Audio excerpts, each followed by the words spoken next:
Before I start this video, I'm going to point out that I have been in 2 relationships in my entire life. And because I'm not 40 and married with kids, I hope you realize that you should probably not come to me for this type of advice. Rather, come to see a different perspective. That does kind of make me a hypocrite because of the title, but, it's my video. Oh shoot, wait, this isn't even Minecraft. Yeah, I realize that even though branding your channel to one game is probably a good idea, fuck that. I'm gonna play what I want to play, which will probably end up being COD, Minecraft, COD Zombies, and maybe some other ones. I want to brand my channel of myself and my thoughts, not based on the gameplay. And if you don't like the game, shoot, I'll make a podcast at that point. Alright, enjoy the video. Let me know what you agree with and your thoughts and things you don't. Dating young. Is it even worth it? In the end, yes. But for me, a lot of the times it seems like it wasn't. After both of my big relationships throughout my teen years, I always ended up disappointed in myself because I thought I wasted time. But why? I didn't waste time. I learned many valuable lessons. How to treat women, communication skills, and many other things.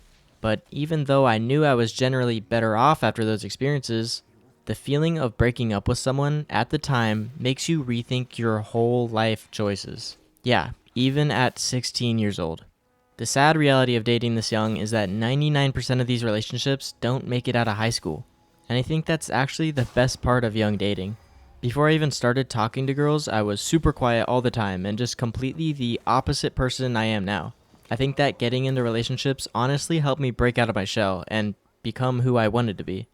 Again though, knowing I changed for the better, still I always think I should have just kept working and focusing on what I like to do. Because just the feeling of, let's say, getting cheated on or just breaking up with someone in general is one of the worst internal pains you can feel. Character development, am I right? So next, here are some things I've learned over the years. Periods are the craziest thing ever, and I still don't even know how that shit works. They want you to listen to their problem, not solve it. They are right majority of the time, even when they are wrong. Give them their wins. Okay, yeah, these are kind of stereotypical, but some of them have some truth. I think that going through a relationship doesn't just teach you how to treat women, but it also teaches you how to treat others better in general. Of course, it comes down to the person, but at least the people I've dated have taught me tons of things. And most of them didn't even come from them directly. It's hard to explain, but the fact is, women are completely different than men. May seem completely obvious, but the ways our brain work are so different, it's actually kind of crazy. For example, on average, women are better at verbal fluency, emotional regulation, and even just memory tasks. Men are more skilled in spatial reasoning and mental rotation tasks. Well, I don't know what that last one even means, but you get it. I don't know if you've ever made a friend with someone that's from a different country, but that's what I think about when I think about dating. Finding someone so completely different and learning to be with them or just learn in general. The most important aspect in dating is communication. I think that the one thing that all lasting relationships have in common is clear communication. Being able to tell another person what you're feeling and vice versa will make relationships last longer than ever. Good communication doesn't just strengthen your relationship, it is the center of it. You listen to understand, not to win. You say what you actually mean instead of hinting. You become an honest person without the goal of hurting the other person's feelings. I personally love being able to clearly communicate about anything with another person. These type of things are really hard to understand during your teen years because, well, what do you have to do? Go to school, sports, video games? It's hard to understand until you go through it, which is why these are the type of things you can't really learn from someone. It can help you out, but until you feel what it's like, you'll probably never fully understand. I mean, shoot, I don't fully get it either. When is the right time to date? High school? College? Later? There is no right time. That's what I've come to. If you choose the wrong time, then you learn. If you choose the right time, you learn and it works out. Maybe? This whole video touches on the effects of dating, but that also has affected itself with age groups, for example. Honestly, I think that age really isn't a determining factor, but mental maturity is. Relationships have definitely made me mature over time, but at the beginning, I was not ready for that shit. 16-year-old me, sophomore year, was not ready. The thought of having a significant other definitely clouds your judgment, especially at a young age. But again, at that age, you're not going to be thinking about the future. So it's basically a canon event that helps you mature. That's good. But for the ones that are maybe watching this video pre-relationship, just understand that if it happens, it happens. Don't push or pull, life will happen. Good or bad, you will be better off, even with the crappy feelings that come with it. And I'm only 18. I've got a lot to learn, and I don't know everything. But this is definitely one of the main things that came to me. You'll find plenty of people your age, but that's not what you should be looking for. That does sound odd, but it has truth. Women mature at a faster rate than men. That's why you see girls looking at guys that are much older than them. Don't date to date. Date for the future. Don't give in to our generation's lifestyle, but live how you want to live. Whether that agrees with my opinions or not, it's all up to you. Next up is a topic I've always thought about, and it's how long should you date someone before marrying or proposing?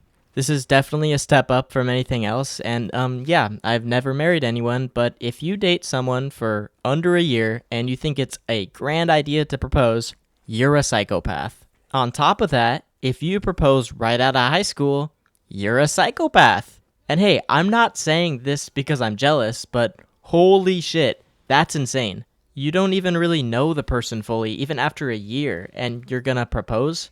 Again, this is just my opinion, so feel free to disagree, but it gets to a point where you gotta realize that's crazy.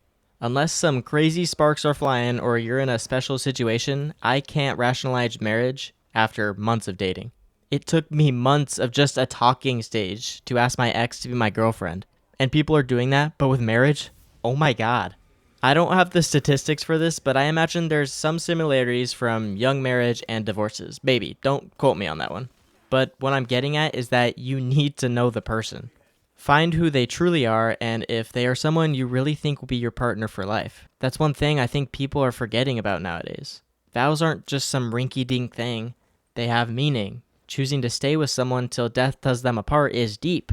Those words have lost meaning with this new generation where divorce rates are peaking and people are the most unhappy in relationships than ever. It's important to not be picky, but I don't even know the word. Find your person. How to find the right woman. Honestly, I've heard hundreds of different stories of how people find their partner, but in the end, I think it's just letting life play out. Some people find their partner in school and somehow it works out for them. This way seems risky just because as a kid, you go through the most change from 19 to 21. Out of high school and even college, you are going to be a completely different person. That explains why relationships don't really make it out. Another way I've seen is dating apps. This might actually be the worst decision you can make, but I'm not going to hold you. Pretty much, you'll just judge someone on how they look and hope they're what you think they are. You might as well just find someone in person. I mean, it can't be that hard. Oh wait, yes it is. Nowadays, trying to talk to any female in public is basically a humiliation ritual. If you're not over 6 feet and light skin, good luck, man. Oh wait, you also have to make $400,000 a year. But throughout all these strategies, I think the one thing you should understand is that you will eventually find your person. Go through your life, focus on yourself, but let dating be an option.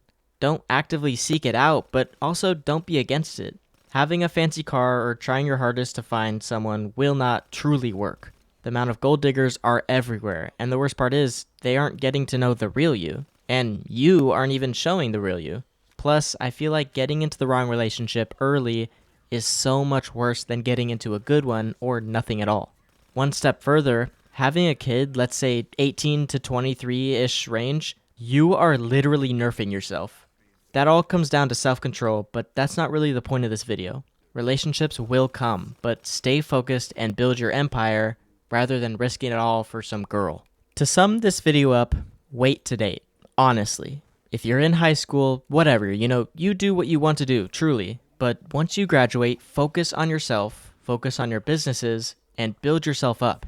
Especially in this new economy, having a child after you focus on building wealth sounds a whole lot better than anything else. This new generation has a new viewpoint on dating and relationships in general, so if you're not into that crowd like me, distance yourself. Later on, you'll realize how big of a gap there is between yourself and that group of people, financially and in almost every other aspect of your life. Self-control is hard, but seems to be very rewarding in the end. Thanks for watching this video. I actually didn't even work on it at all this entire week, so whoopsies. I'd appreciate it if you subscribe. I'm getting a lot closer to 1,000 subscribers, which is the main goal. No, actually though, I really do appreciate who has subscribed. I'm liking this hobby a lot more than I thought I would. So thanks, peace.